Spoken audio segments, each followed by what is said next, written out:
This podcast is sponsored by nobody.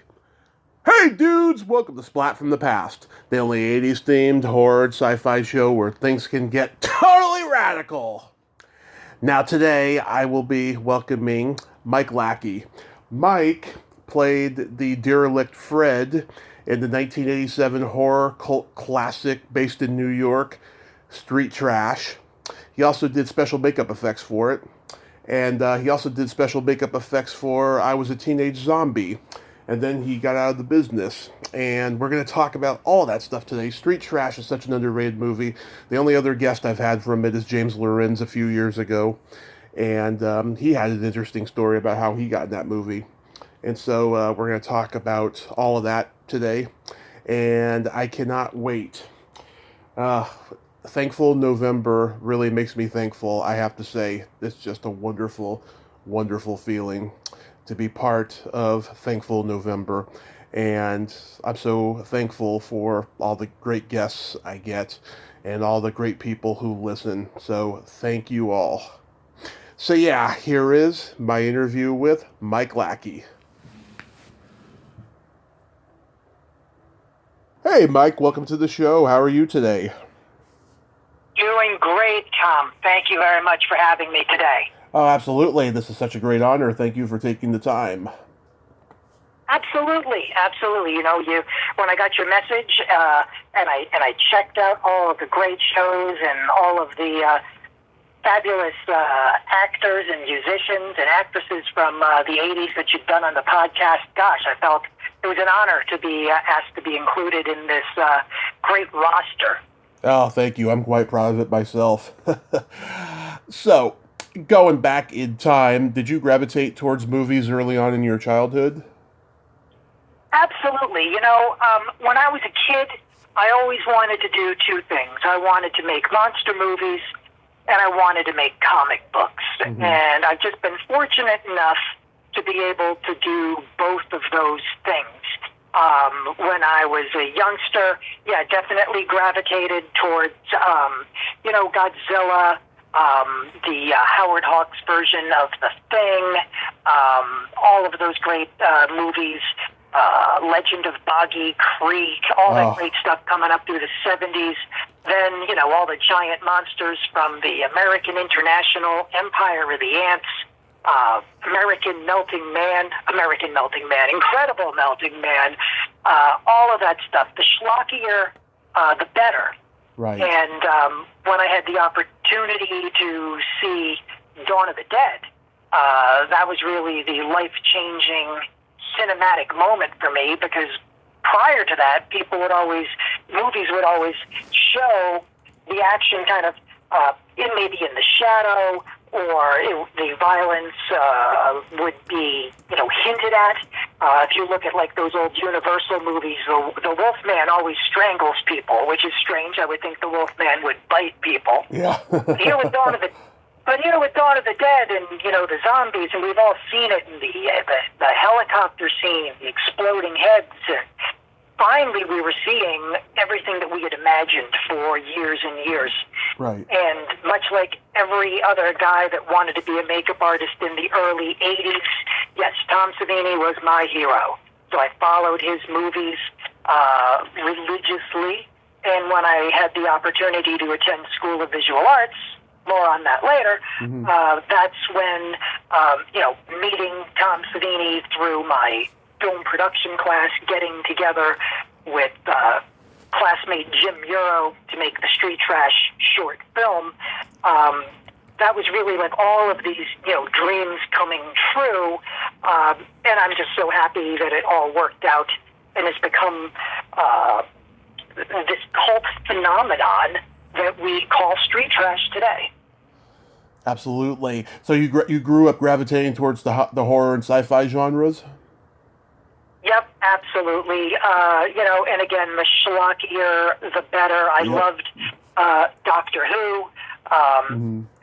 Any of those films where the monster looked super cheesy. And then later on, when you're actually on a film set and you're trying to put things together, and you're like, gee, now my stuff looks kind of cheesy. You have a little bit more appreciation for what the folks that were making those films were going through and trying to put together, their costumes and put together their productions, because not everybody is Steven Spielberg. Not everybody has $150 million, and you kind of make do with what you've got, and you pull together your friends, your classmates, anyone that's able to help you, borrowing money from your parents so you can scrape enough together to, finish your project. It's all about finishing the project. And when we finished the Street Trash short film, the first thing we started doing was taking it around to local dive bars in New York City. Now, keep in mind, we were barely old enough to get into the bars. I think we were maybe 18 or 19 at the time. And a lot of the dive bars, there was a whole circuit in New York around, this would have been around 1983, right, 4, and they would show schlocky B movies at the dive bars, and they would sell hot dogs and things. Right. And I think Street Trash premiered before a screening of Evil Dead. I guess this was in the days where you could actually rent 16mm film prints and show films at your library or at your school or your college or something. So I guess this collection of bars would rent out 16mm prints of films. And Street Trash became kind of the go-to opening feature, like the cartoon before the movie. So we opened for a couple of films, like Evil Dead and Dario Argento's Suspiria, my all-time favorite 70s exploitation film, Invasion of the Bee-Girls. Oh, yeah. Great movie. Yes, absolutely. And it was after one of these screenings that this local film producer came up to us and gave us the opportunity to use the existing footage from the short film, and he was going to give us $30,000 to create it, to pad it out as a feature.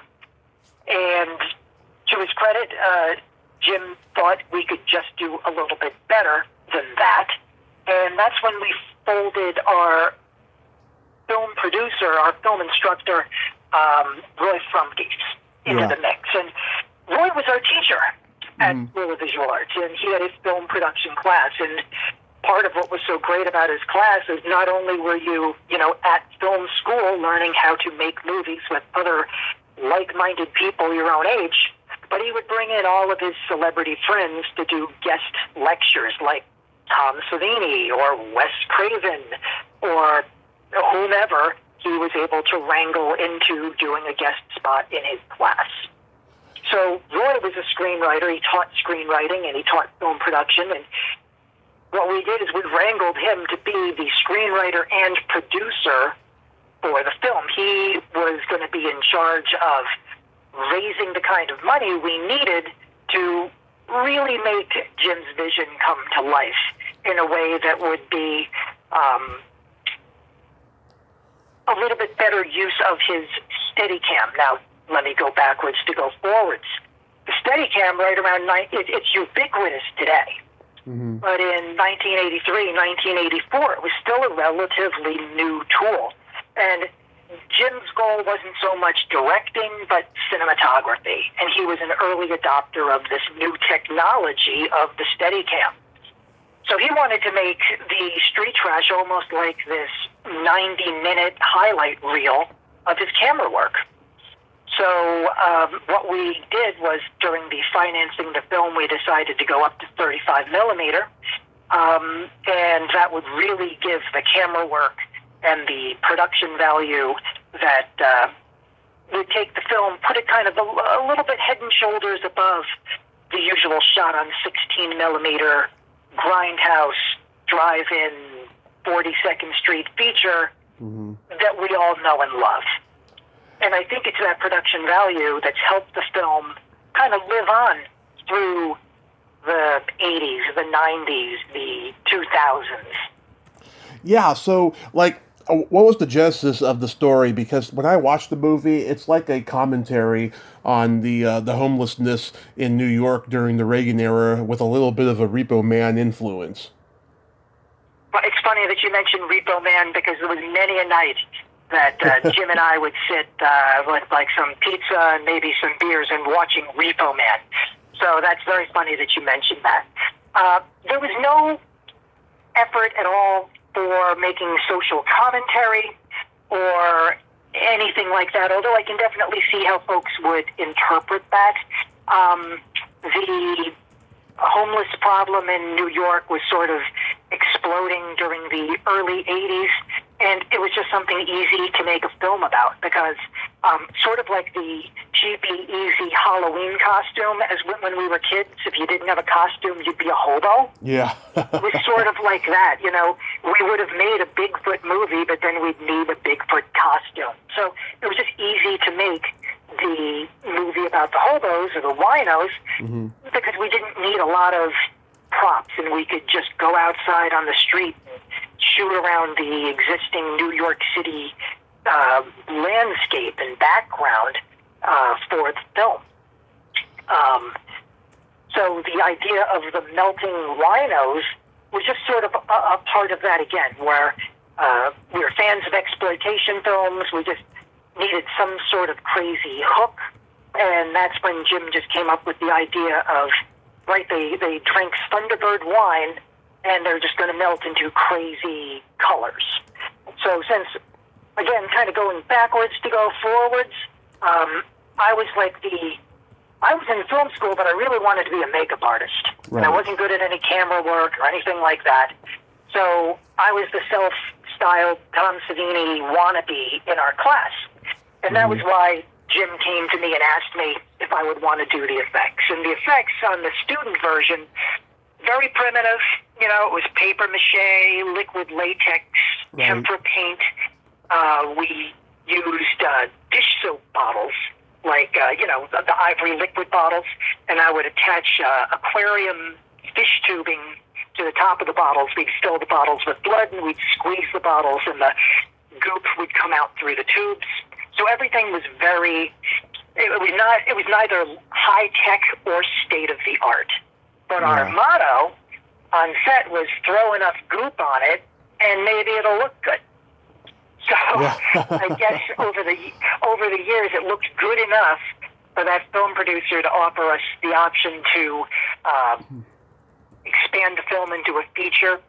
We didn't take him up on his offer, but I'm grateful to that fellow, whoever he was, because if he hadn't come up to us that night, we might never have had the idea to expand this into a feature film ourselves. Yeah, you guys had Frank Farrell, who had been in Dawn of the Dead. He'd worked with Tom in that movie. Absolutely. Frank actually was an associate of Roy Frumke's. I believe he was one of Roy's students in an earlier class. Basically, what happened was once we determined that we were going to go for this feature version, Roy wrote the screenplay. He began hitting up local businesses and folks as investors. We had a huge shooting schedule, actually. I think it was a 12-week schedule, which would be 3 months, which is almost unheard of for a low-budget indie film. Yeah. And for the makeup team, we were given an additional 12 weeks to get all of our stuff ready. So I'll tell you a story how we got the makeup team together. The makeup team was actually led by Jennifer Aspinall. And what had happened was, the plan for making the film as professional looking as possible was for all of the department heads to be working professionals, and all of the subordinate roles would be housed by students. And that way they would get working experience, and we'd have a professional, say, director of photography or makeup artist or film editor leading the charge. So we would never get bogged down because the student, didn't quite know what they were doing yet. And since I was in the position where I was already the lead role of Fred the Bum, which, by the way, I never auditioned to be Fred the Bum. the day before we were shooting the student film, the guy, the actor, whoever he was, just disappeared off the face of the earth. Mm-hmm. And Jim turned to me and he's like, Lackey, you're Fred the Bum. So I never asked. I never auditioned. I was told I was going to be Fred. And his reasoning was, inarguable. He said, well, you're going to be there anyway. So as a result, when we're doing this feature film, Mm-hmm. Roy was just nervous about me taking on the lead role and then also leading the charge for the makeup team. So now we were like, okay, well, who are we going to have do it? So we basically were watching every locally produced feature film that, shot around the area that used local talent. So a lot of trauma films, and that was when Toxic Avenger came to our attention. And as you know, Jennifer Aspinall was the makeup artist for that. She designed and built Toxie and all of the effects there. So we brought her in, and she was signed on immediately to lead the charge, and we brought in other associates of hers to fill out the pack of makeup artists that we were going to need. We ended up with a team of 4 main people on the special effects, and then we had another 4 people just doing straight or what we call regular makeup, but also filling in for special props like building the giant toilet or building the giant missile. So that was how we collaborated between having professionals and students working side by side to get the film created and stay on budget. Nice. So Fred looks like Jesus. Was that your look at that point, or was that just for the character? Did you grow out that beard? Absolutely. I was always like a hippie, and when we were doing the film, yes, absolutely. It's like, well, don't cut your hair, don't trim your beard, because, you're going to be a bum.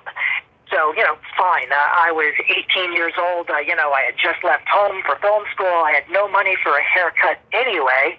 So it wasn't really like it was a hardship. Although, kind of interestingly, though, when I had just met my girlfriend, and who's now my wife, we've been together for like 36 years. So she's heard all of these stories, of course, obviously. Yeah. So I had to go and meet her parents, and there I am looking like Fred the Bum. Mm-hmm. So, try to clean myself up as best as possible.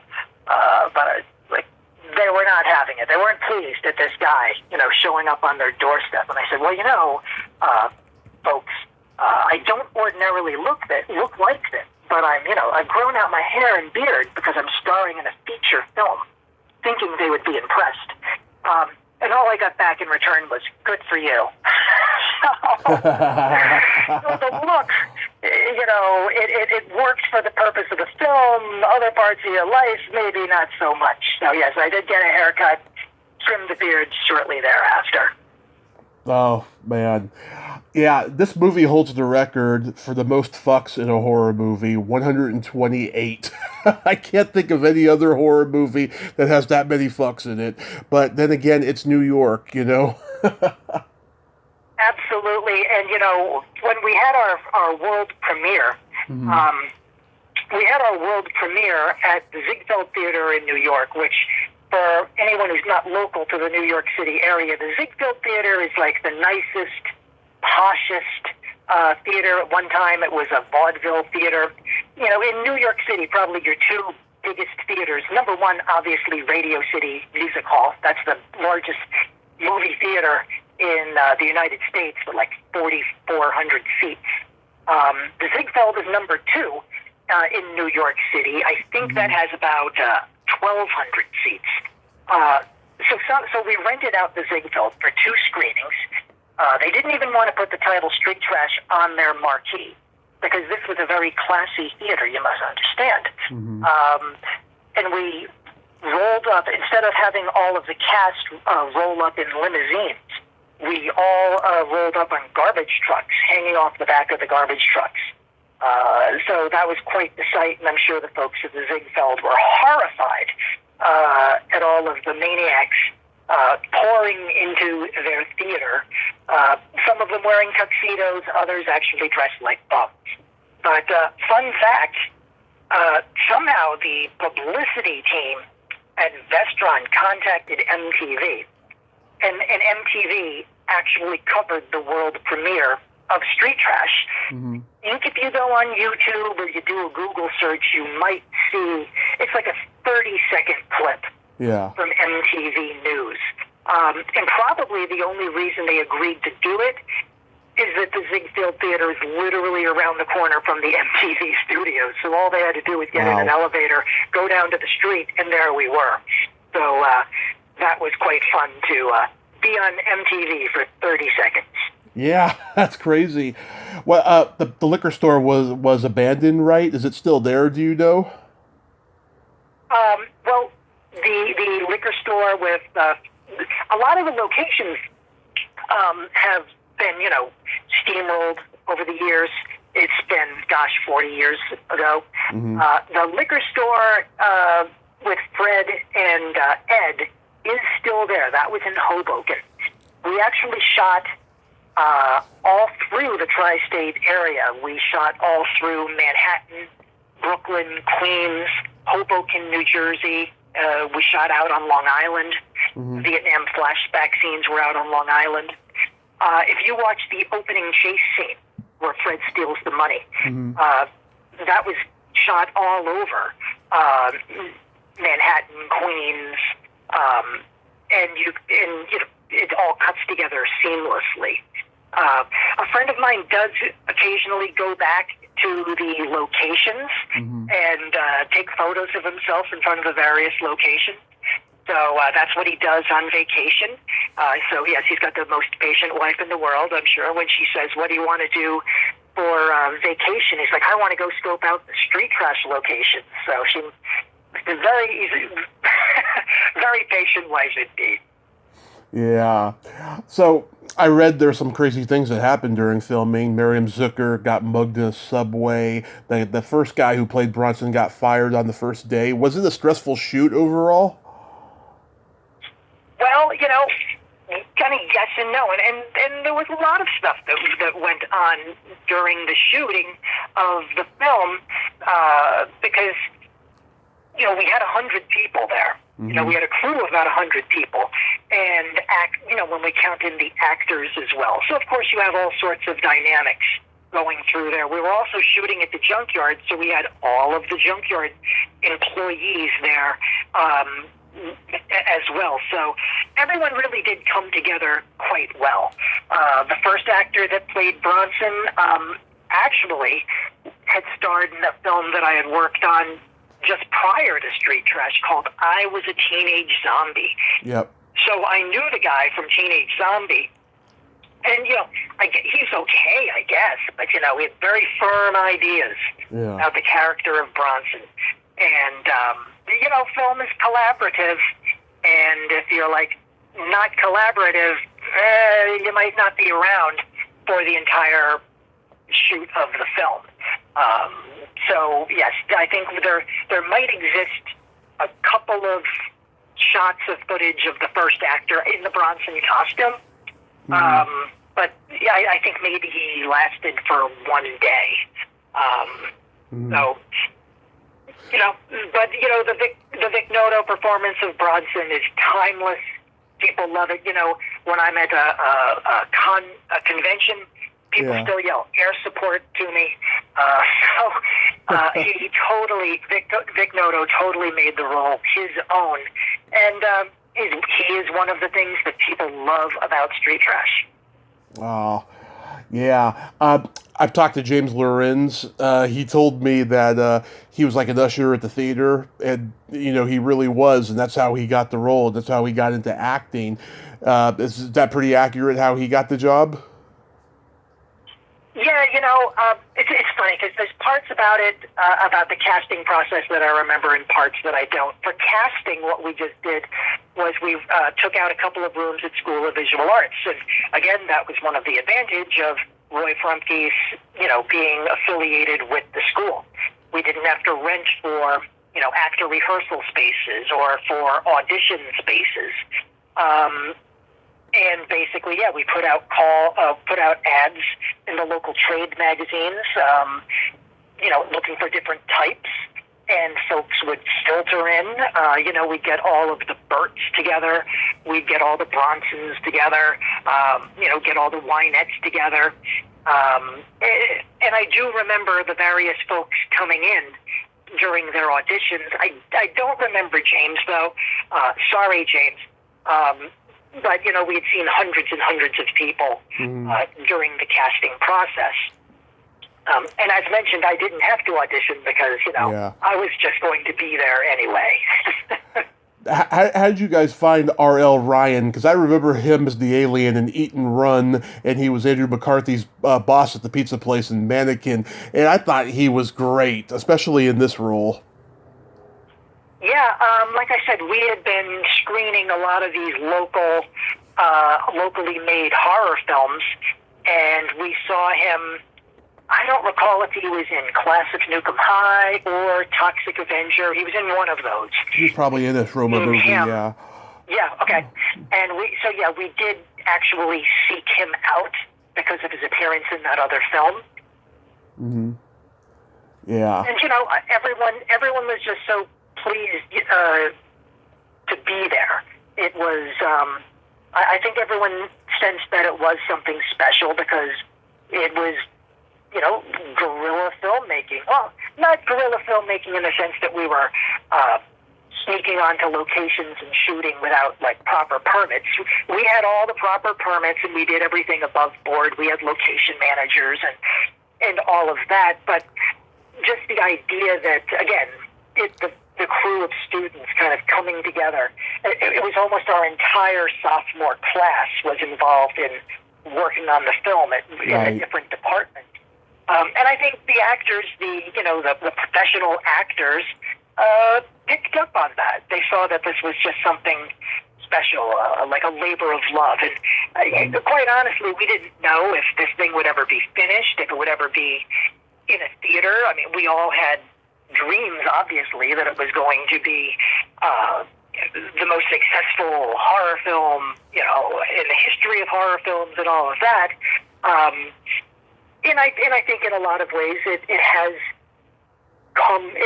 built that legacy. I'm constantly surprised when I see folks with street trash inspired tattoos, or there's a band called Tenafly Viper. There's craft beers called Tenafly Viper. I don't know why you drink it, but but there's that. I've seen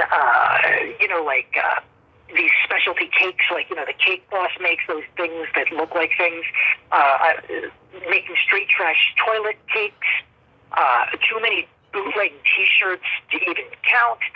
So yeah, I mean, it's definitely become this cult status thing, which is one of the reasons why I decided to draw the graphic novel about to capture the great parts of the film and to make something new for the fans that have seen the film 1,000 times, because let's face it, who hasn't? Yeah. And basically use the skills that I had picked up from Marvel Comics, and we'll talk about that a little later. But yeah, to be a part of something that, 40 years ago, I was working at this, my mother's kitchen table, and now, I'm talking to you, I'm going to conventions, I've published this graphic novel, and it's just very, very gratifying, to say the least. So tell me about I Was a Teenage Zombie. I really haven't seen this one. I mean, I know about it, but how did that come about, and what did you have to do for it? Teen Zombie was a low-budget film made by some local guys from New Jersey, and I was 18 at the time, so we, didn't have much money, so it was like Roger Corman filmmaking. We took what we had, and we did the best job we could. Basically, I think if Street Trash is about winos drinking wine and melting, And Right. in Zombie, the people become zombies from smoking tainted weed. Yeah. So I don't know what that says about my film resume, Tom, but so there you have it. And I had, after Street Trash, I had worked on a few other films that hadn't actually finished, but the one that is available is called Soul Tangler, and I think you can get that on DVD or Blu-ray or VHS or something. And that was fun. I was a disemboweled zombie. I pulled my intestines out and I strangle a guy with my intestines. Oh, man. That's awesome. I love it. Oh, man. So we all know how inaccurate IMDb is. Did you do any other films that you can mention that maybe is not on there? Well, none that ever got finished, and that was the problem, because by this time we're talking like 86, 87. Disney had sort of taken over Times Square. The Grindhouse cinemas all along 42nd Street were closing down one by one, and it was getting harder and harder for like a guy like me to get additional film work. Well, you could always get someone to give you a job, but very, very hard for you to get a job where someone would pay you. Right. So, I started bouncing around, trying to figure out what to do. And that was when my friend from grammar school, he had just gotten a job at Marvel Comics. And he was like, hey, you got to come in. This is awesome. It's Marvel Comics. And I went in for the interview, and I was very excited for the interview, and didn't get the job. I was crushed. Oh. So I went back to my job, as a clerk, at the store, and he calls me up. He's like, yeah, don't worry. This is a big place, and there's a lot of interviews here. Well, I'll just call you the next time there's another opening. So a month goes by, and he's like, hey, there's another opening. So I went in for that one, and didn't get that one. And long story short, I had to interview at Marvel Comics 13 times. Wow. Before finally getting the job. And it was getting embarrassing, actually. The receptionist was saying to me, they haven't hired you yet? Like, what are you doing wrong?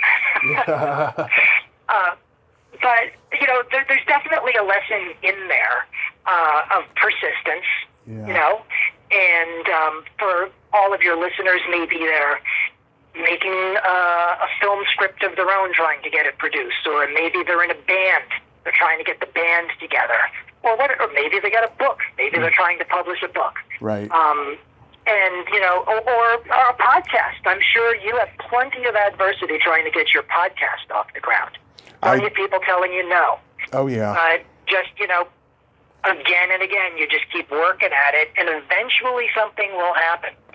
So that's how I got into Marvel Comics. And, I was in the lowest rung of the ladder, but worked my way up. Eventually I was able to work on Spider-Man, Fantastic Four, Silver Surfer. I wrote that book for a year.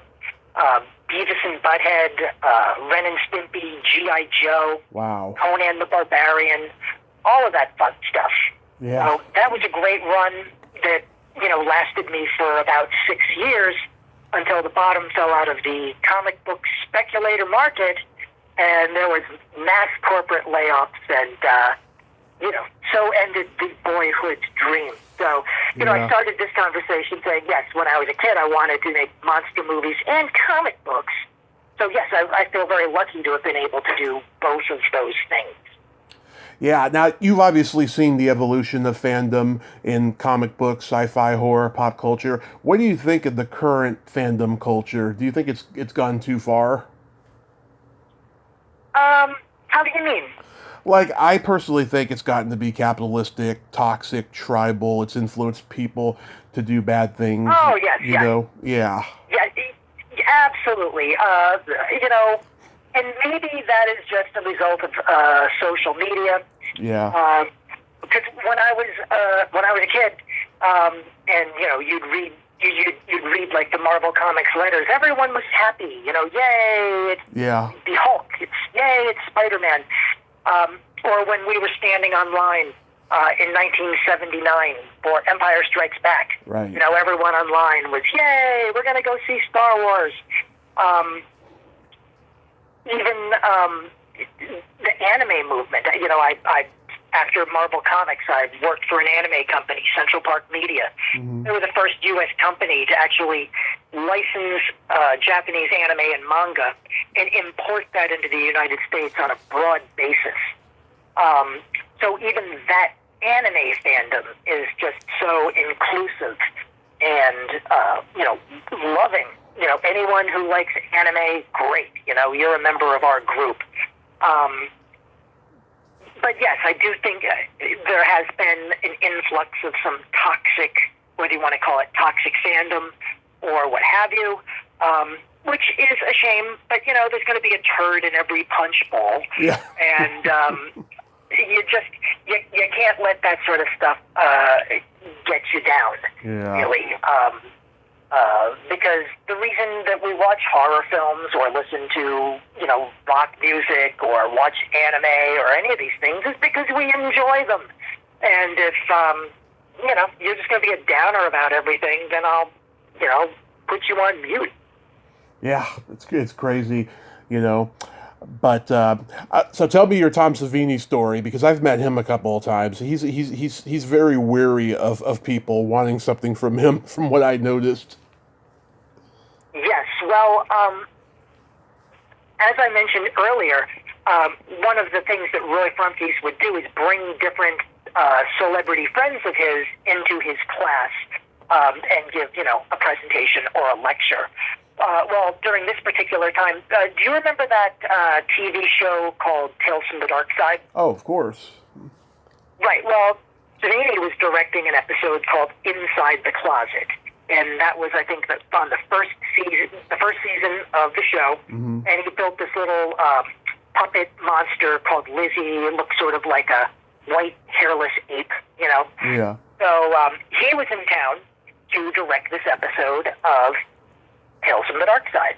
And for whatever reason, maybe the production company wasn't going to put him up in a hotel. I don't know. But Mr. Savini was staying in a spare apartment that Roy Frumkes had in his building. And Roy, always being a producer, you know, always saying, well, you know, if I give you this, you know, what do you give me? Of course, one of the things Tom had to do was come into the class and give a presentation. The other thing was he asked if I could come in and just be on set, sort of as like an intern. Right. So Tom begrudgingly let me be an intern on the Tales from the Dark Side episode in the closet. And I think I got to work the puppet. I think I was the fingers on the left hand. So, yes, if you go back and you watch that and you see that left hand, yeah, that's all Mike Lackey. But that was a great experience. I don't think Tom said 2 words to me, but that was fine. It didn't matter. I think Greg Nicotero was on the crew. He was just starting out. You know, they bought me a hamburger. I was very happy. So it was fantastic. And again, you know, and that's something else I would say to any of your listeners who are trying to get a movie going or trying to get a book published or a band or whatever it is. So much of it is just being in the room. Right. You know, being in the room with these people and watching them work, watching them, you know, hone their craft so that you can pick up and, you know, learn from them. There was many times when I was sitting in an office at Marvel Comics with, you know, famous writers, famous artists, and, you know, just listen to them talk as they plot out the latest Spider-Man story. Because when it was my turn to have to plot out a Silver Surfer story or a Fantastic Four story, I learned from what they were doing. And I think it's very easy, especially when you're younger, to think, I know it all. I was like that when I was a young makeup artist. Right. But, you know, to be in the room with these people, especially folks that you've admired, and watching them work, you just pick up so much invaluable information. Right.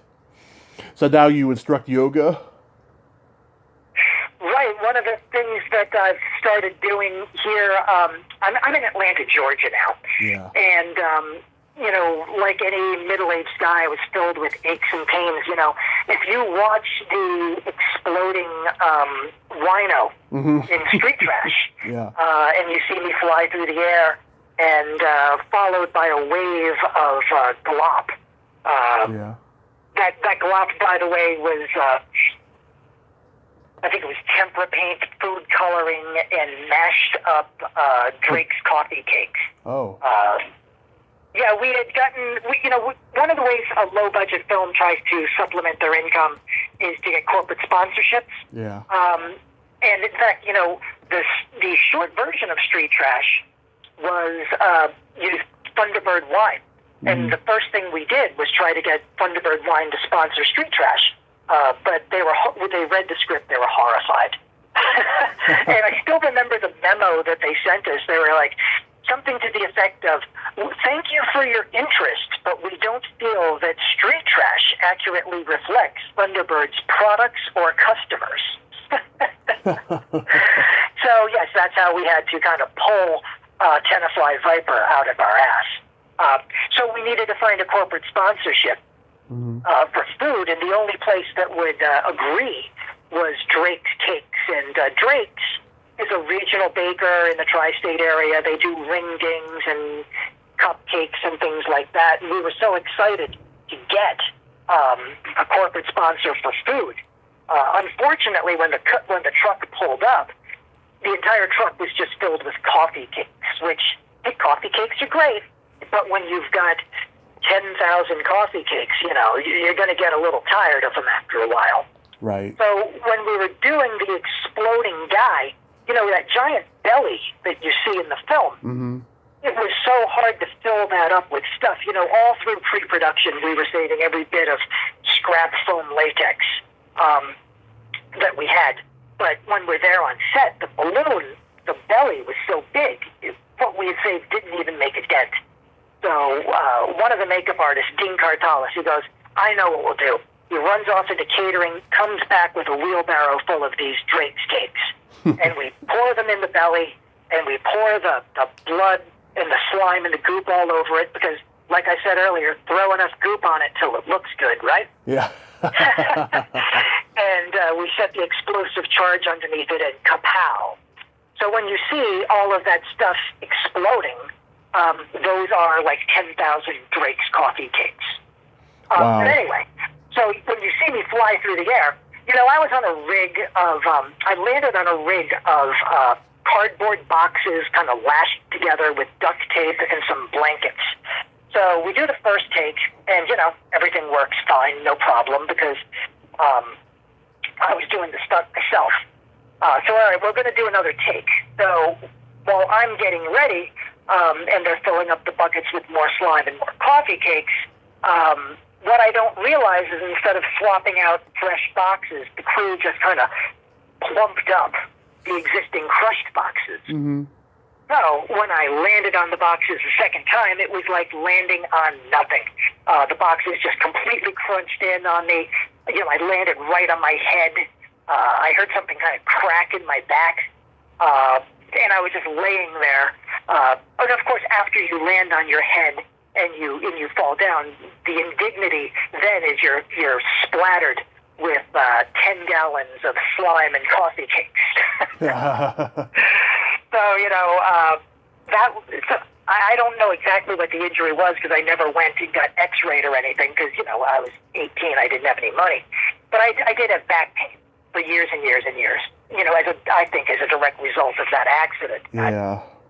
That stunt gone wrong. So I've been a wrestling fan for 30-something years, and I just sort of fell into the DDT yoga, which it's invented by this fella, Diamond Dallas Page, world champion wrestler, and he invented it when he had back problems. And lo and behold, 5 years later, pain-free and flexibility, better flexibility and mobility, at 58 than I did at 38. And if for any of your listeners, hey, I don't get any money for talking about this. Yeah. But for any of your listeners that, have pain, I would definitely Google DDT yoga and give it a try, because it's fun. And when you do it, you stop hurting. So that's the best recommendation that I can give. Awesome. And do you ever do the horror cons? Yeah. It was at one of these horror cons that I'd come up with the idea for doing the Street Trash graphic novel. And one of the great things about the cons is it's direct marketing research. Mm-hmm. Because as you're talking to the fans, many of whom later become your friends, Right. You can hit them up and say, hey, I was thinking of drawing this as a book. What do you think? And, they give you ideas like, yeah, it would be good to do the book, but, maybe change it around a little bit. Maybe add some different stuff, or maybe add stuff that was in the movie but got cut out. Right. So, I was fortunate enough to do the Cinema Wasteland Con in Cleveland, Ohio. Done that a couple of times. I was lucky enough to go to the House of Horrors in Dusseldorf, Germany, Mm-hmm. where I met my new best friend, Jaretta. Oh, I love Jaretta. She's awesome. Demon. Absolutely. Yeah. And in fact, Jaretta was the one, the book had been languishing for a couple of years. Mm-hmm. And she was the one actually that kicked me in the ass and told me to finish it. She's like, hey, this is your brand, you've got to finish this thing. Oh, yeah. So she gave me a well-needed kick in the ass. And I was kind of like, yeah, because really doing it was sort of a hobby. And then, COVID happened. And now, we're all stuck in the house. And, I get a call from Roy. Now, at this point, Roy was 75 years old. He's living in Manhattan, which was, ground zero. And he's like, well, I have COVID, and I guess I'm never going to see the graphic novel. Like, way to guilt me, right? Yeah. So then I figured, well, all right. Well, now, if my friend here dies, I have to finish this book in honor of him. And if he lives, I have to finish this book so I can shove it in his face. Yeah. So I'm very glad to report that just last weekend I met up with Roy and his wife, and we had a lovely dinner. And during the dessert, I was able to pull the book out of my bag and put it right in his face and go, there you go. And there's your graphic novel. Oh, that's awesome. Do you have any con appearances coming up? No, I basically wanted to just finish the book. Okay. Because when you go to a con and they're like, hey, what you doing? You're like, oh, I have a book. She's, oh, do you have it? I'm like, nah, it's not finished yet. It's not really a good selling point. But now that I have the book finished, I do plan on hitting up as many cons as possible over the next year or two. And again, just to get, to feed off of that energy from the fans. And, the one thing that everyone loves to tell me is the first time they saw the movie. Yeah. And everyone has all these different stories. And whether it's folks from, whether I'm in Germany and I'm talking to some guy from France or from Ireland, or if I'm in Cleveland and I'm talking to some guy, they all tell me the story of like, I found this movie in the Blockbuster and I didn't know what it was. Yeah. Or, I heard about this movie from some friends, or I saw this article in Fangoria magazine, and just getting all of those stories put together, it's and just hearing the enthusiasm that people have for it and their fondness, because I guess maybe one of the things that cult movies and grindhouse cinema does for us, when we watch a film from 20, 30, 40 years ago, say like Dawn of the Dead, right? Mm-hmm. If when you're watching it, you're not only watching it, but you're playing back in your mind's eye all of the times that you watched it, all of the friends that you saw it with, maybe some of whom aren't with us anymore. all of the experiences that you had. Maybe you saw the movie in different theaters, in different cities, different countries. Maybe you saw it at a viewing party. And I think that's what helps us, Yeah. really have that fondness for the films. It's sort of like the duality of it. We think about where we were and the folks that we enjoyed watching it with. Absolutely. Mike, thank you so much for coming on today. I hope that graphic novel turns out great. I'd love to have you come back on and promote it when it's out.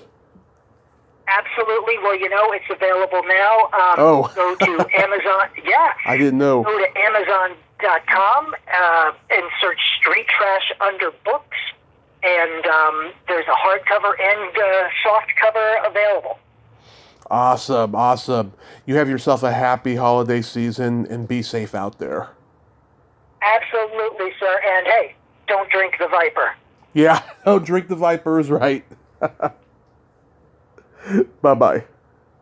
Thank you. Bye-bye. Well, there you have it. Mike Lackey. Ain't he a cool dude? Nice guy, huh? I like his energy. And wow, that graphic novel sounds great.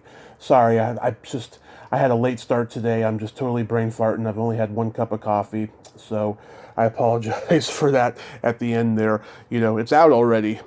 Get the Street Trash graphic novel. Well, until next time, this is Tommy Throwback Kovac saying there's no shame in living in the past because the present sucks. Later, dudes.